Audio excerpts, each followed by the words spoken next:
ಎಲ್ರಿಗೂ ನಮಸ್ಕಾರ. ಮೇಕಿಂಗ್ ಬಗ್ಗೆ ಎಲ್ಲರೂ ಮಾತಾಡಿದ್ದೀರಾ, ಬಟ್ ಬಾಲು ಅವರು ನಾನು ಇತ್ತೀಚೆಗೆ ಒಂದು 15 ದಿನದಿಂದ ಬಲ್ಲೆ. ಅವ್ರ ಸಿನಿಮಾ ತೋರಿಸಿದ್ರು ನನಗೆ. ತುಂಬ ಚೆನ್ನಾಗಿ ಬಂದಿದೆ ಮೂವಿ. ಒಂದು ಪ್ಯಾಷನ್ ಆಗಿ ವರ್ಷಗಳಲ್ಲಿ ಹಿಡಿದ್ರೂ ಪರವಾಗಿಲ್ಲ, ನಾನು ಹಿಡಿದಟ್ಟೆ ಬಿಡಲ್ಲ ಅನ್ನೋದನ್ನ ಅವರು ಅಚೀವ್ ಮಾಡಿದ್ದಾರೆ. ಅಷ್ಟೊಂದು ನೀಟಾಗಿ ಒಂದು ಸಿನಿಮಾನ 2 ಕಾಲ ಅವರು ನೋಡಿದ್ದಾರೆ. ಪೂರ್ವ ತುಂಬ ಚೆನ್ನಾಗಿ ಮಾಡಿದ್ದಾರೆ. ಇಡೀ ಮೂವಿ ತುಂಬ ಚೆನ್ನಾಗಿ ಕಾಣ್ತೀರಾ. ಆ್ಯಂಡ್ ಒಂದೇ ಸಾಂಗ್ ಅಲ್ಲ, ಇನ್ನೂ ಅವ್ರು ಟ್ರೈಲರ್ ರೆಡಿ ಮಾಡಿದ್ದಾರೆ. ಸೊ ಅವ್ರಿಗೆ ಒಳ್ಳೆ ಟೈಮ್ ಬೇಕು ಅಷ್ಟೇ ರಿಲೀಸ್ ಮಾಡೋಕ್ಕೆ. ಸೊ ಈಗ ಬರ್ತಾನೆ ಹೇಳ್ತಾ ಇದ್ರು ಶಿವಣ್ಣ ಸರ್ ಸಿನಿಮಾ ಅನೌನ್ಸ್ ಆಗಿದೆ ಅಂತ ಹೇಳಿದ್ರು. ರೈಟ್ ಟೈಮ್ 2 ವೀಕ್ಸ್ ಯಾವುದೋ ಅವ್ರಿಗೆ ಗ್ಯಾಪ್ ಸಿಗ್ತಾಗ ಬನ್ನಿ ಅಂತ ಹೇಳಿದ್ವಿ. ಆಲ್ ದಿ ಬೆಸ್ಟ್ ನಿಮಗೆ. ಪ್ರತಿ ಒಬ್ಬ ಸ್ಟಾರ್ ಆಗಬೇಕು ಅನ್ನೋರು ಅವ್ರು ಸ್ಪ್ರೇ ಆಗಿರ್ತಾರೆ, ಆಮೇಲೆ ಸ್ಟಾರ್ ಆಗೋದು. ಅವ್ರಿಗೊಂದು ಫ್ರೈಡೇ ಸಿಗಿರುತ್ತೆ, ಒಂದು ಶುಕ್ರವಾರ 1:30 ಒಬ್ಬ star director ಹುಡ್ತಾರೆ.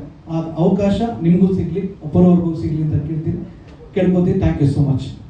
Thank you Mahesh sir. Cinema ತಂಡದ ಪರವಾಗಿ ನಿಮಗೂ ಕೂಡ ನಾವು ಧನ್ಯವಾದಗಳನ್ನ ಅರ್ಪಿಸ್ತಾ ಇದೀವಿ. Thank you so much. ತಮ್ಮ ಸಪೋರ್ಟ್ಗೆ ಇದೇ ತರ ನೀವು ಪ್ರೋತ್ಸಾಹಿಸ್ತಾರೆ ಅಂತ ನಾವು ಕೂಡ ಆಶಿಸ್ತೇವೆ.